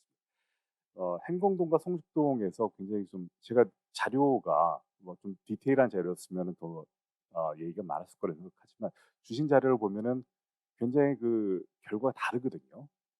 왜 그런 결과가 이게 시범 사업을 우리가 했을 때는 여러 가지 조건이 다른 상황에서 시범적으로 해보고 그야말로 시범적으로 해보고 다른 결과가 나왔을 때는 왜 송죽동에서 있고 행궁동에서 이런 결과가 나왔는데 왜 달랐을까를 설명을 해주셨다면 이 주민자치의 성과에 대해서 이해하는 데 굉장히 더 큰 도움이 됐을 것이다라는 생각이 들고요. 사실 개인적으로 제가 하는 연구들은 여론조사랍니다. 여론조사 전문가인데 여론조사 있길래 잘 봤는데 여기 사실은 그 데이터가 많지 않아가지고 말씀을 잘 못 드리겠는데 여론조사할 때 굉장히 중요한 것 중에 하나는 사람들이 그 사안에 대해서 잘 알고 있어야 여론조사라는 게 의미가 있습니다. 그러면 과연 여기서 뭐 전문가들은 뭐 협력평이 어떻고 뭐 앞으로 주민자치가 어떻게 돼야 되고 여기에 대해서 잘 알고 있습니다만 과연 이 여론조사에 응답하신 분들이 이것을 얼마나 알고 있었을까라는 의문이 들었고 그럼에도 불구하고 우리가 어떤 이 모델을 계속 발전시키고 특히 이제 주민자치 같은 것들은 이제 국민들의 여론을 받아들이는 것인데 이것을 계속 하기 위해서 이제 제대로 된 여론조사를 개발하는 것이 필요하다고 생각하고요. 거기에 대해서 어떤 계획이 있으신지 그것을 좀 질문을 드리면서 제 토론 마치겠습니다. 감사합니다. 감사합니다. 질문 요약 안 하겠습니다. 이따가 정리해 주시고요. 그럼 마지막으로 우리 유태현 선생님 부탁합니다. 5분 드리겠습니다. 예. 제가 참여한 세미나 중에서 가장 역동적이고 활기찬 것 같습니다. 저는 이제 아까 좌장께서 말씀하신 것처럼 재정을 했습니다. 그래서 재정을 하는 사람은 열심히 어떤 모임에서 이 일도 하고 이렇게 해야지 우리가 좋습니다 했을 때 찬물을 던지는 게 재정입니다. 어떻게 해? 무슨 돈으로 하느냐 이거죠. 세 가지만 말씀드리겠습니다. 그 87쪽에 86쪽부터 있는데 87쪽에 첫 번째로 말씀드리고 싶은 거는 이 주민자치회는 참 귀하다고 생각해요. 저는 개인적으로 91년도에 자치가 부활돼서 30년 단절 후에 30년 넘었잖아요. 그 91년도에 부활되고 난 다음에 95년도에 민선자치 1기가 시작됐어요. 20년 후에 한 2015년 정도 요 시기에 우리가 얘기하는 정치적인 주민자치 형태에서 주민자치가 뭐예요? 그랬을 때 이제 지방자치가 뭐예요? 그랬을 때 자치단체장 뽑는 거잖아요. 지방의 의원 선거 뽑는 거잖아요. 근데 이제 생활자치 부분으로 실질적인 자치 부분으로 전환된 20년 만에 큰 변화를 준 거예요. 그리고 그 또 시간이 지나서 지금 이 시점에서는 이따 얼마나 놀라운 변화의 부분에 대한 것 선생님들하고 제정하는 저하고의 차이에 대한 부분을 말씀을 드릴게요. 자, 그래서 첫 번째는 이 주민자치의 부분이 제대로 자립하기 위해서 이제 이 앞에 우리 박상호 박사님 잘 설명을 해주셨는데 세 가지만 가운데 부분에 정치적 중립성 부분, 담보 부분을 제일 중요하게 본다. 저는 개인적으로 이게 5년 단위로 바뀌면서 이 주민자치 회의 순수하고 좋은 의미 부분이 지금 상당히 제가 봤을 땐 그렇습니다. 죄송합니다. 저 식견이 없어서 이게 의도하고 다르게 가고 있는 부분이고 두 번째는 이게 이제 그냥 벙벙한 얘기지만 개방형이 돼야 되고 세 번째가 중요합니다. 결국 주민자치회에도 최종적인 결정권 부분이 여기 써놨습니다만 자치단체 장하게 집중이 되게 돼 있어요. 그러니까 1번하고 연결됩니다. 중립성 담보 부분하고 그 부분에 대한 얘기하고 그럼 주민자치 두 번째 얘기로 주민자치회가 해야 될 일은 뭐냐에 대한 부분 저는 조금 추상적이긴 합니다만은 두 가지를 얘기하고 싶습니다. 첫 번째는 이 주민자치회라는 말이 주민자치라는 말이 저는 처음 이거 접한 게 동네자치, 마을자치 들었어요. 충청남도 쪽에서 제가 학교가 충청남도에 있거든요. 당시에 특정 학회장을 맡게 됐는데 돈을 대줄 테니까 너 와봐라 그래갖고 이 마을자치, 동네자치를 자리매김시키려고 하는데 충남이 이 주민자치의 부분을 상당히 선도적으로 했어요. 모범적인 부분이 있었어요. 오히려 이 수원하고 비교했을 때 더 앞선 부분도 있었어요. 그래서 이거 돈 재원 마련하는 방법을 만들어 달라고 그래갖고 동네 자치세 체계에 대한 거를 제가 처음 정립을 해본 사람입니다. 근데 여기 관련돼 그러면 이거 어디다 쓸 것이냐에 관련해 갖고 사업이 어떤 분야냐 했을 때 마을 동네 구성원들 삶의 온기를 불어넣는 부분에 쓸 수 있어야 된다고 봐요. 이 부분에 삶의 온기를 구성원들의 삶의 온기를 불어넣는 또 하나는 뭐냐면은 한 식구라는 소속감을 줄 수 있는 분야에 이게 재원이 들어가야 된다고 봐요. 여기 87조 하단에 이제 범위에 대한 부분 얘기가 나왔는데 일반론적인 얘기고요. 그럼 세 번째 재정에 대한 부분과 관련해 갖고 놀라운 얘기를 말씀을 드리겠다고 했는데 당시 충남지사 안희정 지사가 이게 세금을 만들어 주세요 했는데 상당한 정도로 진전이 돼 갖고 가려고 그랬었어요. 근데 이제 상황이 좀 의외로 변수가 생기면서 좌절됐는데 근데 그 성과가 없었느냐 있어요. 그 88쪽에 자료집 한번 보세요. 좀 작은 글씨인데 각주 10번 있죠. 각주 10번에 보시면 선생님들은 이제 제정을 안 했으니까 그런데 대한민국은 조세 법률주의입니다. 세금에 대한 부분은 이게 어떤 재원 틀로서의 세금에 대한 건 법에 근거하지 않으면 안 됩니다. 이게 헌법에 그렇게 돼 있어요. 근데 이게 들어갔어요. 10번 보세요. 각주 10번에 지방세법 제78조인데 이게 주민세에 대한 거예요. 거기 두 번째 줄근 부분 보세요. 이거 그냥 이게 어떻다는 거예요. 이게 놀라운 겁니다. 이게 뭐냐면은 주민세라는 게 이제 앞에 내용도 있던 균등분에 대한 거 의원님은 좀 아실 것 같은데 균등분에 대한 부분에 이게 제한세율이에요. 그 맥시멈이 15,000원 같이 만 원밖에 못 올리게 돼 있어요. 만 원인 100인데 탄력세를 돼 갖고 50% 15,000까지 가요. 근데 그 부분을 조례를 통해서 읍면별로 다르게 할 수 있다는 부분인데 이게 정말 놀라운 겁니다. 우리나라는 48년도 이후에 지방세법이 제정되는데 당시에는 지방자치단체가 군이 없었고 읍면동 시입니다. 도하고 광역의 경우는 도가 있고 서울특별시 도가 있고 기초가 읍면동 시가 있는데 그때 읍면동 세가 있었어요. 근데 이 부분이 들어간 부분에 대한 거는 이게 좀 침수봉대적인 면도 있습니다만은 우리가 가야 될 세상은 변화되는 상황에 맞춰가야 되기 때문에 광역 단위의 큰 세보다는 동네에서 요구하는 세 부분에 대한 부분도 이게 하나 시작되지는 작은 바늘구멍 역할을 할 수도 있다고 봐요. 이게 열린 거예요. 읍면동에서 요구하는 부분을 재원을 투입할 수 있는 물꼬를 연 부분이 있기 때문에 이 부분에 대한 활용에 대한 부분은 우리 전상집 회장님 비롯해 이 부분을 잘 활용할 수 있는 부분을 찾아야 되고요. 또 하나는 올해 지금 많이 광고 나오는 거 있죠. 고향사랑 기부제. 근데 이제 이거 고향사랑 기부제는 내가 10만 원을 내가 예를 들어 자기가 태어난 고향에다 넣게 되게 되면은 10만 원만큼은 나중에 소득세 낼 때 세금에서 깎아줘요. 그리고 3만 원 담려를 받으니까 10만 원 내면은 3만 원은 이득이 되는 꼴이에요. 묘양이 죄송합니다만. 그러면 이게 얼마나 들어올지 모르지만 이 부분에 사업 분야 88페이지 각조 위에 보면은 고향사랑 기부제는 기금입니다. 기금. 기금이라는 건 용도가 지정돼 있어요. 그래서 여기에 할 수 있는 분야에 대한 게 나열은 돼 있거든요. 이게 정비는 아직 안 된 거예요. 그래서 한번 이게 활용될 수 있는지 의원님 이게 가능한지 뭐 대경기도가 한번 고민을 해주셔도 좋을 것 같습니다. 이상입니다. 아주 중요한 규모나 뭐 운영 이런 측면만 얘기하다가 이 재정 쪽 하는데 그 대안을 제시해 준 것 같습니다. 여기에 대해서는 유태영 교수님 따로 우리가 연구 세미나에 모셔가지고 고견을 만들도록 하겠습니다. 자, 지금 이제 다 됐고요. 지금 어디 박상규 회장님이나 전영경 교수님 뭐 질문이 있으시면 1분씩만 쓰시겠습니다. 사실은 오늘 보니까 이 토론자들께서 상당히 자료를 많이 해주셔서 이런 것들이 시간에 쫓겨서 말을 못한다는 것 자체가 안타까워서 10분 연장할 수 있습니다. 질문이 나오면. 예.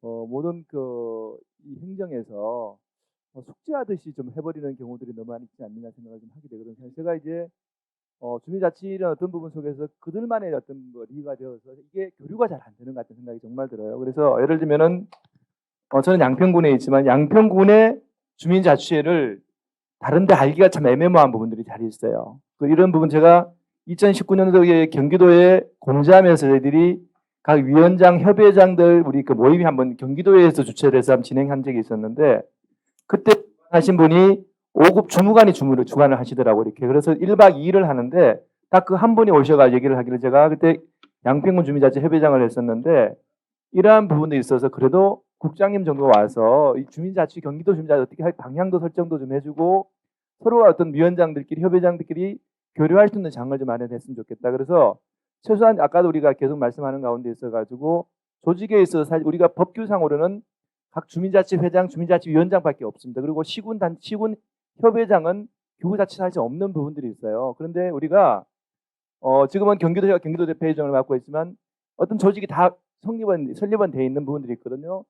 심지어 이것이 바르게 살기 방범대조차도 경기도 이렇게 다 운영이 되고 있는 부분들이 있는데 그런 조직들을 활용을 하지 않다 보니까 서로 교류하지 못하는 부분이 너무 많이 있더라는 것이죠. 그래서 저는 이것이 관에서 아까 말씀드렸다시피 숙제하듯이 하지 말고 정말 실제로 밑바닥에서 어떻게 하는지를 서로 공유하고 이 얘기를 실제 우리가 아까 교수님 말씀하셨다시피 우리 중앙에서 작년 50차례를 걸쳐서 세미나를 통해 가지고 어떤 이론적인 부분이라든지 이러한 학술적인 부분들은 충분히 검토가 되고 해왔다는 것이거든요. 근데 이것이 잘 접목이 더 스며들도록 하기 위해서는 각 위원장들, 협의회장들 이걸 잘 알아야 될 부분들이 있는데 사실상 저도 경기도장을 하면서 각 협의회장님들을 뵙고 이렇게 해보면은 위원장님들, 회장님들이나 협의회장님들조차도 주민자치를 잘 모른다라는 것이 사실상 굳이 이장들이 다 이 역할을 할 수 있는데 주민자치 왜 필요하냐라고 오히려 반문하는 사람들도 너무 많이 있다라는 거죠. 그래서 주민자치위원회 역할을 잘 모르고 있다라면은 과연 이 조직이 앞으로 어떻게 끌어갈 것인가 하는 부분들은 더 깊이 고민을 해야 될 어떤 부분들이 있거든요. 그래서 저는 이 부분에 있어서 실질적인 부분들을 가지고 우리가 아까 영양 강화 교육 말은 우리 영양 강화 교육 충분히 계속 해오죠 사실. 그런데 영양 강화 교육을 누가 하느냐에 따라서 엄청난 차이가 있는데도 불구하고 장님 뭐 만지듯이 전혀 상관없는 사람이 가서 영양 강화 교육 한다고 한다면 이것이 과연 영양 강화 교육이 되겠냐고 자체가 전혀 되지 않는 부분들이 있거든요. 그래서 이러한 부분들을 고민해서 좋겠다 생각합니다. 그런 문제는 이제 리더십의 문제로 우리가 풀어서 계속 연구 진행하도록 하겠습니다. 그다음에 또 우리 정 교수님. 예, 일단 뭐 수원 사례를 볼 수 있어서 되게 좋았습니다. 근데 이제 제가 좀 궁금하다고 그러나 뭐 이런 부분들은 우선 이제 그 교육 체계를 그 수원시정연구원 쪽에서 플랫폼을 만들고 나름대로 체계화한 거는 전국에서 첫 번째 사례일 것 같아요. 주민자치 교육이 지금 다 이렇게 중구난방으로 뭐 업체에 맡겨서 이렇게 가고 있는데 어쨌든 이런 체계화 노력을 했다는 거는 되게 좋고 그 내용도 되게 궁금하다는 생각이 듭니다.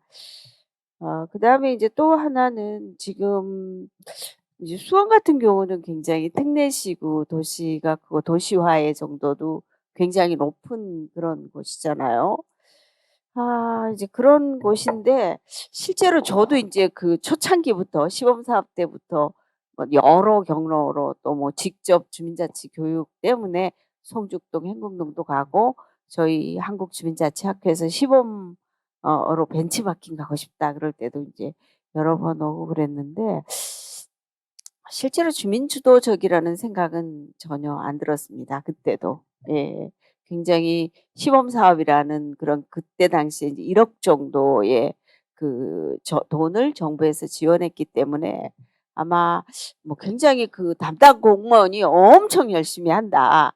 제가 그런 생각이 들었고 이게 지속 가능하겠는가 이렇게 갔을 때 그 생각을 했었고요.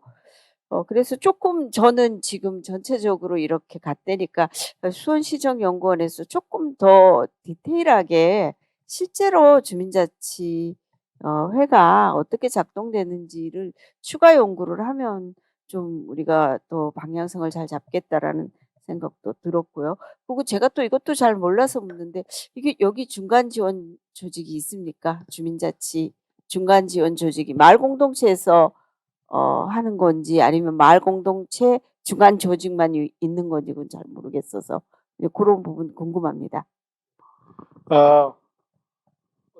양해 구해도 되죠? 10분 연장을.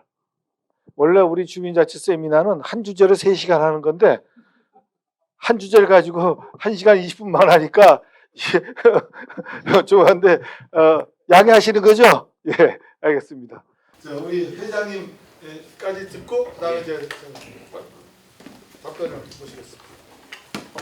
예, 오늘 좋은 말씀 많이 주셔서 정말 고맙습니다. 그 2013년이 주민자치 시범 실시될 때 이때쯤에 그 행정부가 이제 이게 어떻게 되냐면 그 이제 지방행정체제 개편에 관한 법률이 정해지고 난 뒤에 거기서 행정안전부가 지방자치학회로 용역을 주고 그걸 보고를 받아가지고 시범실시 지금 하는 것을 만드는데 그때 행안부가 하는 짓이 너무나 엉터리고 서툴러서 우린 여기에 대응을 해야 되겠다고 해서 만든 게 중앙회 조직입니다. 2012년부터 이제 조직해 나가기 시작을 해서 만들었는데 그때 이제 문제점을 느꼈던 것을 간략하게 말씀드리면 첫 번째 협력형, 통합형, 차주형 이 세 개를 갖다 놓고 선택을 하라는 이 질문지가 근본적으로 잘못된 질문이거든요. 근데 이때 의외의 결과가 나왔는 것은 동장들은 통합형을 좋아했습니다. 왜냐하면 구청장 지휘받는 것보다가 주민들 지배가 아마 더 낫다고 생각했는지 그런 게 있었다는 말씀 좀 드리고 싶고요. 이제 이때 잘못했는 게 주민자치회를 만들어 놓고 주민으로 구성한다고 해놓고 제2조 위원은 하고 가버렸어요. 그 사이가 모순적인 이제 그 건너뛰는 게 있거든요. 그것을 아무도 지적을 안 했다는 거. 이제까지 어느 학자도 지적을 안 해가지고 이걸 제가 헌법소원까지 냈습니다. 혼자 떨다 못해가지고 이제 요거 말씀드리고 싶고요. 또 하나 이제 아까 이제 유태현 교수님께서 말씀해주신 진짜 주민자치 주민세 세율을 이제 읍면동별로 다르게 할 수 있다는 거 있잖아요. 근데 실제 이거 가지고 그때 안희정 지사 제가 이제 이 주민자치에 관해서 몇 번 이제 이야기를 할 때 그때 읍면 동별로 각기 규칙을 다르게 입법할 수 있는 그 시스템 얘기를 한참 했습니다. 이제 그게 홈 룰인가 그 입법 기술이 있거든요. 근데 그 제도가 우리나라는 없습니다. 이제 그것도 한번 우리가 연구를 해봤으면 좋겠는데 그걸 실천했는 건 전 보질 못했는데 이렇게 실천됐다는 거 보니까 되게 참 저기 뿌듯하고 기분 좋다는 생각이 들고요. 또 하나는 연합회 문제인데요. 연합회가 제 기능을 못하니까 시민단체가 아무리 설쳐돼도 주민자치가 당하는 줄도 모르는 겁니다. 그러면 이 연합회를 어떻게 해야 되냐 하면 실제는 주민자치위원장 하면서 권성구 연합회장 하면서 수원시 연합회장 3개를 할 수 있는 초인은 수원시에 아무도 없습니다. 그러면 직무를 어떻게 설계하고 어떻게 분리하고 이게 할 것인가라는 이런 부분들이 사전에 치밀하게 계획이 돼야 되는데 자 자치단체장은 할 이유가 없습니다. 세력을 키울 이유가 없고요. 그냥 놔두고 그냥 디바이드 앤 룰을 하는 게 낫고요. 주민자치협의회장은 굳이 그걸 해가지고 자기가 업무를 책임을 짊어질 이유가 없습니다. 그냥 수원시 협의회장이라고 명예만 걸어놓고 무의도식하고 놀면 최고입니다. 이제 이런 어떤 이제 악순환의 과정 속에서 이게 헤쳐나오지 못하고 있는데 이 부분을 헤쳐나가지 못하면 주민자치회는 관료 지배를 받거나 시민운동가의 지배를 받을 수밖에 없는 운명에 놓여 있는데 이걸 얘기하면 주민자치위원들이 무척 기분 나빠합니다. 왜냐하면 주민자치 수원시 협의회장을 하려고 그러면 이거 거의 전업을 해야 됩니다. 그러면 주민자치위원장 현재 위원들의 실력으로는 협의회장 못합니다. 그러면 매니저형으로 외부에서 초빙해 와야 된다 그러면 주민자치를 왜 외부에서 초빙해 오냐면 이런 어떤 이제 뭐라 그럴까 이런 어떤 권력 관계들이 상당히 많이 내장되어 있어가지고 이 부분에 관해서 지금 중간 지원 조직을 우리도 연구를 한번 이제 본격적으로 하려고 그러고 있거든요. 근데 실제 영국의 페리시 중간 지원 조직은 내부 조직입니다. 그러니까 이제 주민자치도 내부 지원 조직이 되는 거죠. 이제 그 시민운동가 하는 중간 지원 조직이 아니고 이 설계가 어떻게 보면 주민자치회 설계의 마지막 지점이 아닌가라는 생각이 들 정도로 중요하다는 생각이 드는데 수원서 문 잘 좀 열어주셨으면 저 좀 뵙기로 오겠습니다. 지금 이 중독 마이크를 좀 돌려서 그런 거 아니야 마이크가? 예. 자 그러면 이제 3분 남았네요. 근데 아유 참그 3분 내에 답변하는 게 아쉬우니까 5분 더 연장하겠습니다. 6시 15분까지 딱 끝내도록 하겠습니다. 그러면 한 5분 정도 답변해 주시면 고맙겠습니다. 먼저 이성신 박사님께서 말씀하신 성죽동하고 행동 왜 결과가 다른가? 행동은 기본적으로다가 도로 섬입니다. 도로에 의해서 사실상 고립이 된 그러한 형태를 갖고 있게 되고 그러다 보니까 전부 이제 교통과 관련된 교통 없는 거 근데 그게 어떻게 해결할 수 있는 방안이 아니잖아요. 근데 성죽동은 반면에 그렇지 않았고 그러니까 맨 처음에 테마의 설정이 달랐다 하는 점이 하나가 있고 그 다음에 아무래도 성죽동 쪽이 좀 더 사람들이 좀 다이나믹했습니다. 연령이나 구성원 층이 다이나믹했고 또 파이팅을 좋아하시는 분들이 많으시다 보니까 좀 그렇게 된 면이 있지 않을까 하는 거고 그다음에 여론조사 계획은 솔직히 말씀드려서 아직은 없습니다. 우리 좀 더 논의가 돼 가면서 한번 해볼 것 같고요. 그다음에 전 교수님께서 얘기하신 것 교육 체계에 대한 것 그다음에 돈이 빠진 그 주민자 성죽동 그다음에 시범 사업들에 대한 문제들 심각하고요. 그다음에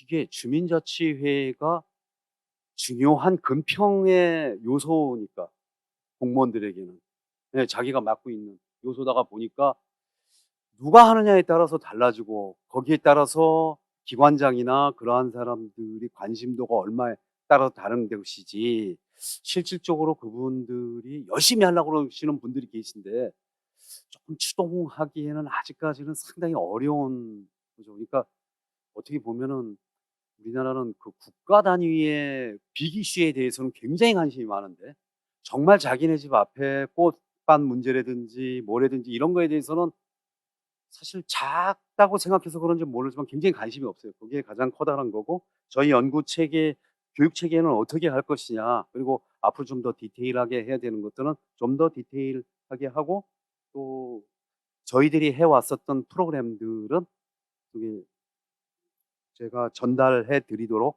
하겠습니다. 그러는 게 좋으실 것 같고 그다음에 중간 조직이 있었느냐 없었습니다.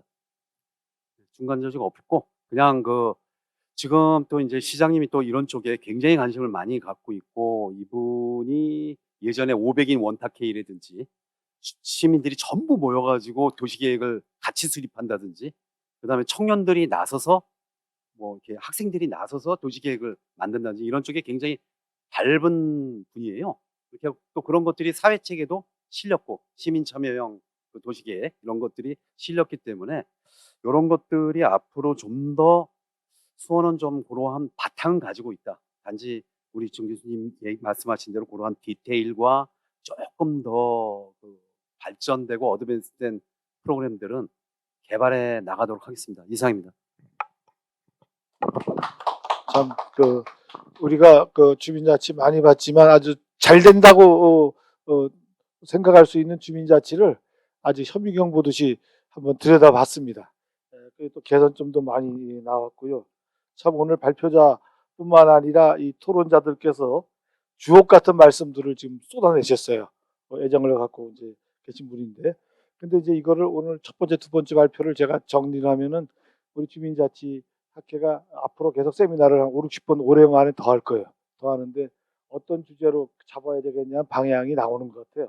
첫 번째가 주민자치의 현재 읍면동을 통리 규모로 가는 것에 대한 논의가 집중적으로 필요할 것 같고, 그 다음에 또 중요한 건 수원시가 잘 나갈 수 있는 건 시장이 갖고 있는 리더십이 의식이 굉장히 좋다는 것, 긍정적이라는 것.